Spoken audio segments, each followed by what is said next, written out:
Yes बेटा, next question देखें। Question है, ये बहुत ही अच्छा क्वेश्चन है, मैंने 4 स्टार दिए हैं इस क्वेश्चन को। बहुत ही बढ़िया क्वेश्चन, इसमें सारे कॉन्सेप्ट्स आपको समझ आएंगे, जितने भी कॉन्सेप्ट्स हैं वो सारे यूज़ हो जाते हैं इसके अंदर। Two students Anil and Ashima appeared in an examination. The probability that Anil will qualify the examination is 0.05 and that Ashima will qualify the examination is 0.10. The probability that both will qualify the examination is 0.02. Find the probability that number 1, both Anil and Ashima will not qualify the examination. Number 2, at least one of them will qualify the examination. Number 3, only one of them will qualify the examination. So that is a very good question, बहुत ही अच्छा question है। ये 4 marks में या 6 marks में आपके exam में आ सकता है और इसकी वैल्यू भी चेंज की जा सकती है। शुरू करते हैं। Let capital A and capital B denote the events that Anil and Ashima will qualify the examination. क्योंकि यहाँ पे टू पर्सनस हैं और वो एग्जामिनेशन को पास करने की बात कर रहे हैं उनके, तो इसका मतलब यहाँ पे 2 इवेंट बनेंगे, that is A and B. तो हमने डिफाइन कर दिया, let A and B denote the events that Anil and Ashima will qualify the examination. Therefore we have, तो देखिए ए इवेंट की प्रोबेबिलिटी क्या गिवन है 0.05, बी की इवेंट की प्रोबेबिलिटी क्या है 0.10 और ए और probability of A intersection B भी दे रखा है 0.02। आप क्वेश्चन को रीड करेंगे, वहाँ से सारी वैल्यू मिल जाएंगी। ठीक है, उसके बाद अब हम फर्स्ट पार्ट सॉल्व करेंगे। रिक्वायर्ड प्रोबेबिलिटी क्या होगी, देखो Anil and Ashima will not qualify, will not दोनों नहीं क्वालिफाई करेंगे, इसका मतलब A dash intersection B dash event की प्रोबेबिलिटी फाइंड करनी है। तो रिक्वायर्ड प्रोबेबिलिटी आएगी probability of A dash intersection B dash, De Morgan law की हेल्प से आपको पता है इसका फॉर्मूला होता है 1 minus probability of A union B. P A union B का फॉर्मूला होता है P of A plus P of B minus P of A intersection B. इसकी वैल्यू आपको गिवन है 0.05, इसकी वैल्यू आपको गिवन है 0.10, इसकी वैल्यू आपको गिवन है 0.02। इसको आप वैल्यू पुट कर दीजिए और इसको सिंप्लीफाई करके देखिए, तो बेटा ये वैल्यू बनेगी 1 माइनस 0.13। जब इसको सॉल्व करेंगे तो ये आएगा 0.87। That is a very good part. अब जो इसके नेक्स्ट पार्ट आने वाला वो इससे भी बढ़िया है, और इसको आपने देख लिया क्योंकि उसने कहा था दोनों नहीं करेंगे, तो A dash intersection B dash event की प्रोबेबिलिटी हमने फाइंड की। अब सेकंड पार्ट में क्या कहता है वो, सेकंड पार्ट में कहता था वो, अभी दिखाता हूँ मैं आपको। इसमें कह रहा था at least one of them will qualify the examination. तो इस पार्ट को मैंने एक बार दोबारा लिख दिया। देखिए रिक्वायर्ड प्रोबेबिलिटी क्या है, at least one of them will not qualify the examination. अब इसको समझने के लिए आपको थोड़ा सा प्रैक्टिकली काम करना पड़ेगा। देखिए यहाँ पे 2 पर्सन की बात कर रहे हैं, तो अगर मान लो मेरे पास एक अनिल है, ठीक है, जिसको मैंने जो इवेंट हमने क्या लिया, चलो इवेंट से ही कर लेते हैं। ए इवेंट लिया है अनिल के क्वालिफाई करने का, उसका दूसरे का बी इवेंट लिया। तो इसको मैंने ए लिखा है, ए का मतलब अनिल क्वालिफाई कर रहा है, बी का मतलब क्या है, आशिमा क्वालिफाई कर रही है। तो इसमें होगा क्या, या तो अनिल क्वालिफाई कर लेगा और आशिमा भी क्वालिफाई कर लेगी, या अनिल करेगा आशिमा नहीं करेगी, या क्या होगा अनिल नहीं करेगा आशिमा करेगी, और या दोनों ही क्वालिफाई नहीं कर पाएंगे। और याद रखना देर आर 4 केसेस 1 2 3 4। इन सभी केसेस की प्रोबेबिलिटी का सम क्या होता है 1। अब ध्यान देना, क्वेश्चन में कहता है हमें इसमें से कौन सा इवेंट हमें फेवर करता है जिसकी प्रोबेबिलिटी फाइंड करनी है। At least one of them will not qualify the examination, मतलब कम से कम एक नहीं करेगा क्वालिफाई। तो कौन सा केस लेंगे बेटा, इसमें एक तो ये लेंगे जिसमें आशिमा नहीं कर रही, इसमें अनिल नहीं कर रहा, कम से कम एक नहीं करेगा, एक भी नहीं करेगा और हो सकता दोनों ही ना करें, तो ये केस भी आ गया।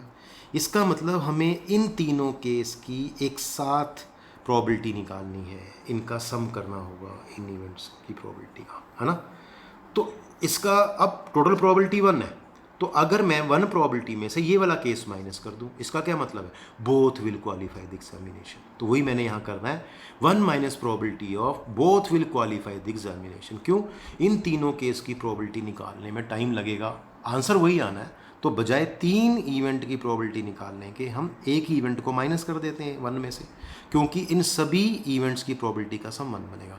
तो आप कहेंगे probability of at least one of them will qualify the examination, इसका मतलब होता है 1 minus probability of both will qualify the examination. और बोथ विल क्वालिफाई का क्या मतलब है, ए भी करेगा, ए इवेंट भी होगा और बी इवेंट भी होगा, तो ए इंटरसेक्शन बी की प्रोबेबिलिटी आपको यहाँ लिखनी पड़ेगी इस इवेंट की जगह। तो 1 में से माइनस कर देंगे, इसकी वैल्यू है 0.02, तो ये आ गया 0.98 आ जाएगा आपके पास। ठीक है, ये मैंने रफ किया है, ध्यान रखना। तो ये आपका आंसर है। That is the most important part. ये जल्दी समझ नहीं आता, इसको प्रैक्टिकली करेंगे तो आपको जल्दी समझ आएगा कि अगर 1 में से हम प्रोबेबिलिटी माइनस कर देंगे दोनों के क्लियर करने की या पास करने की, तो ये जो इवेंट कह रहा है उसकी प्रोबेबिलिटी आ जाएगी। तो 1 में से आपको माइनस करना होगा। चलिए अब इसका तीसरा पार्ट देखते हैं। That is very good. और ये फॉर्मूला भी आपको मैंने कराया हुआ है। इसमें कहते हैं रिक्वायर्ड प्रोबेबिलिटी क्या है, एक बार मैंने एक्सप्लेन कर दी है। That is probability of only one of them will qualify the examination, या exactly one of them will qualify the examination. इसका फॉर्मूला आपको मैंने सीधा करवा रखा है। क्या होता है, P of A plus P of B minus twice of P of A intersection B. इसकी वैल्यू थी 0.05, इसकी वैल्यू थी 0.10 और इसकी वैल्यू थी 0.02। इसको जब सॉल्व करेंगे तो आपका आंसर 0.11 आ जाएगा। ये मैंने साइड पे कुछ लिखा हुआ, आप सोच रहे होंगे पता नहीं क्या सर ने लिखा है। तो ये एक और मेथड है इसको करने का, देखिए और लिखा हुआ है। इसका दूसरा मेथड है, आपको बताया हुआ है एक फार्मूला कि जब हमें निकालना हो only one of them will qualify the examination, तो आप सिंपली ये फार्मूला यूज़ कर सकते हैं, probability of A union B minus probability of A intersection B. लेकिन इसके लिए आपको दोनों की वैल्यू पता होनी जरूरी है। पी ए यूनियन बी की वैल्यू आप पहले निकाल लो, फिर यहाँ पुट कर दो। इसकी वैल्यू क्या आई थी, एक्चुअली मैंने सीधी नहीं निकाली, इसके बीच में बनी थी ये 0.13। अब 0.13 में से अगर मैं इंटरसेक्शन वाली 0.02 माइनस करूँगा तो ये आंसर आएगा सही। तो आप इस मेथड से भी कर सकते हैं, इस मेथड से भी कर सकते हैं। देखिए एक और क्वेश्चन देखते हैं। इसमें है 3 letters are dictated to 3 persons and an envelope is addressed to each of them. The letters are inserted into the envelopes at random so that each envelope contains exactly 1 letter. पहले यहाँ तक समझिए question को। ये कहता है 3 letter हैं, उनको डिक्टेट किया जाता है और 3 persons के लिए डिक्टेट किया जाता है और फिर इनको एनवेलप में एड्रेस कर दिया जाता है, इनको डाल के, ठीक है। And envelope is address to each of them, ठीक है। The letter are inserted into the envelopes, और उसके बाद पहले एनवेलप पे एड्रेस लिखा जाता है लेटर के हिसाब से, और फिर इन लेटर्स को उसके अंदर रैंडमली इंसर्ट किया जाता है, मतलब बिना देखे कर देते हैं। तो इस तरह से करते हैं कि हर एक एनवेलप में सिर्फ एक ही लेटर होना चाहिए, एग्जैक्टली 1 लेटर होना चाहिए। Find the probability that at least 1 letter is in its proper envelope. ये बहुत ही अच्छा क्वेश्चन है और बहुत ही, मैं कहता हूँ कि इसमें हम एग्जाम्पल से भी समझा सकते हैं आपको। तो एक बहुत ही ध्यान से करने वाला क्वेश्चन है और इंटरेस्टिंग क्वेश्चन है, क्योंकि जब करेंगे तो आपको इंटरेस्ट बनेगा इस क्वेश्चन के अंदर।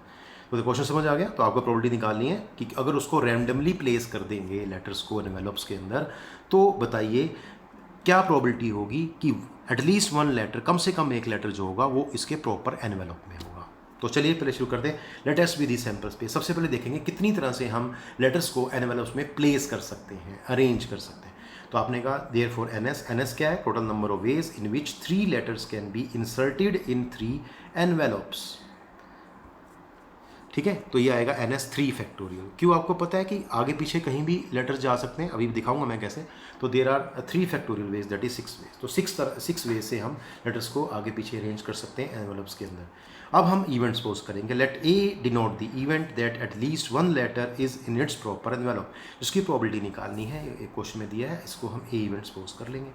लेट E1 E2, अब मैं इसको प्रैक्टिकली करके दिखाऊंगा तो आपको ईजिली समझ आएगा। Let E1, E2, E3 denote the corresponding envelopes of the 3 letters L1, L2, L3। Suppose कर लिया हमारे लेटर L1, L2, L3 हैं और उसके corresponding envelopes E1, E2, E3 हैं। अब प्रैक्टिकली क्या होना चाहिए, L1 E1 के अंदर जाना चाहिए, L2 E2 में प्लेस होना चाहिए और L3 E3 में प्लेस होना चाहिए। पहले हम टोटल केस देखते हैं क्या बनेंगे। Then total possible outcomes are shown below. तो देखो ये मैंने एक टेबल बनाई है, इसमें आपको बता दिया है किस तरह से इसकी पॉसिबल आउटकम्स हो सकती हैं, कैसे इंसर्शन हो सकती है।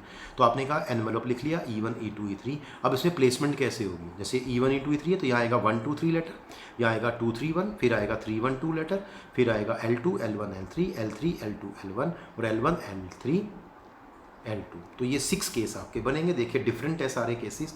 अब हमें देखना है हमें फेवर कौन से इनमें आउटकम्स कर रही हैं। These are the 6 possible outcomes. इसमें से कितनी आउटकम्स ऐसी हैं जो हमारे इवेंट को फेवर करती हैं, जिसमें कम से कम एक लेटर अपने प्रॉपर एनवेलप में है। मतलब एक भी हो सकता है, 2 भी हो सकते हैं, 3 भी हो सकते हैं। देखिए यहाँ तीनों अपने प्रॉपर एनवेलप में है, तो ये फेवरेबल केस हो गया। यहाँ कोई भी देखो मैच नहीं कर रहा, ना 2, 1 से ना 3, 2 से, तो ये केस हट गया। यहाँ भी कोई मैच नहीं कर रहा, ये भी हट गया। यहाँ पे कौन सा मैच कर रहा है, L3, तो ये ले लेंगे क्योंकि कम से कम एक तो मैच कर रहा है। इसमें कौन सा मैच कर रहा है, ये बीच वाला, तो ये भी लेंगे, और इसमें फर्स्ट वाला मैच कर रहा है। तो आप देखेंगे ये 4 जो आउटकम्स हैं आपकी कि एक ये L1 E1 में है, L2 E2 में है, L3 E3 में, इसी तरह से ये इसमें इसको आप खुद भी देख सकते हैं।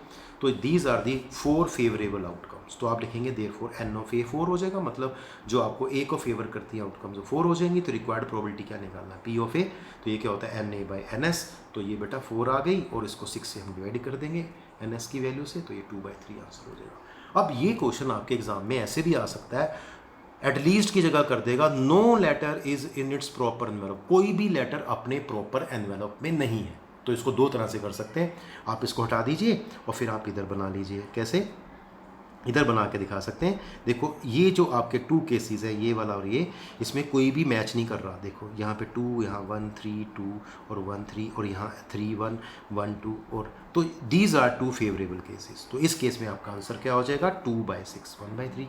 और अगर आप इसके बाद करना चाहते हैं तो क्या करो, आपके 2 ही केस बचे हैं, तो 1 प्रोबेबिलिटी में से ये वाला केस माइनस कर देंगे, तो no letter is in its proper envelope का आंसर आ जाएगा, उसकी प्रोबेबिलिटी आ जाएगी। तो that is a very good question. ये 2 क्वेश्चंस आपके इसमें आपके एग्जाम में वो पूछ सकता है आपसे, दैट इज़ वेरी गुड।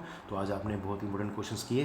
तो आज के लिए बेटा बस इतना ही, बहुत ही ध्यान से करिए क्वेश्चंस को, समझ के करिए, इवेंट्स को डिफाइन करके करना है। थैंक यू बेटा।